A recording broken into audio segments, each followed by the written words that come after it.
Imagine you live in a remote village where the only source of water is delivered monthly by truck. This, of course, costs money. But then you discover a massive water source below the village. Limitless water, but currently unreachable. To access it, you'd need to dig a well. That would cost years' worth of water trucking fees. But once built, you and all future generations would have unlimited water for only the minor cost of maintaining the well. So, what's the best way forward? Continue trucking in water or build the well? Is the trillion-dollar price tag that comes with transitioning the world to clean energy worth the cost of investment? Like the trucked-in water, fossil fuels aren't free. There are the costs of the actual fuels, which, adjusted for inflation, haven't changed much for 140 years. And then there are the costs of maintaining and updating our extensive fossil fuel infrastructure.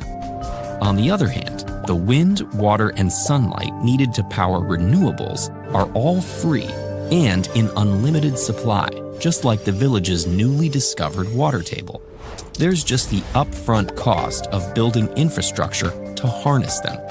To fully transition to a green economy, we'd also need to invest in electrifying entire industries, building new renewable energy plants, deploying large-scale energy storage, and more.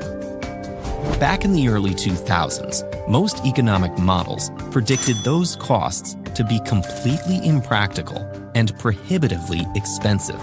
For example, one model estimated that solar power would be about $157 per megawatt hour in the 2020s, which is far more expensive than coal was projected to cost. But a slow revolution has been happening over the past 2 decades.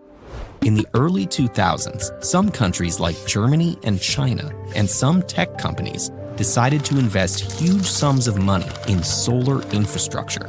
This led to more research and development, which brought the costs down far below what even the most optimistic model had predicted.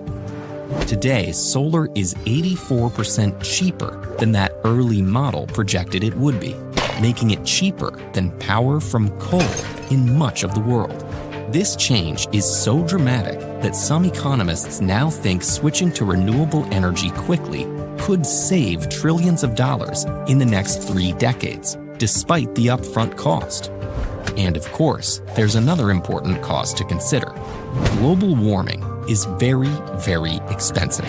Extreme weather, rising sea levels, crop failures, health issues, and industry disruptions all cost money. Coming back to our village example, it would be as if the more water you truck in, the more that traffic degrades the road. Ruts get deeper, sides erode, maybe part of it falls away in a landslide. Eventually, the road would become unusable. Economists have also tried to predict how expensive future warming will be. The widely cited DICE model posits that the cost of climate change-induced damage rises approximately as a function of global average temperatures squared. So, if temperatures rise by 2 degrees, costs rise by roughly a factor of 4. In other words, these models assume that costs will rise smoothly and continuously. But many economists today argue that assumption is wrong because it ignores catastrophic events like the collapse of the Amazon, melting of polar and Greenland ice, and widespread crop failures, just to name a few. Any of these would cause huge, sharp spikes in costs. In fact, the US government keeps track of climate disasters that incur more than $1 billion in damages, and since 1980, they've already recorded 400 of these events. The total bill is estimated to be an eye-watering $2.8 trillion just in the US. For decades, the argument in favor of transitioning to a green economy was, let's take the financial hit now.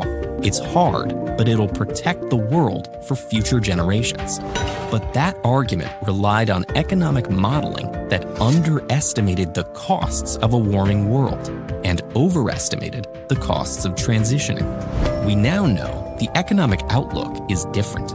Making the investment to transition not only protects the world for future generations, it also saves us money in our own lifetime.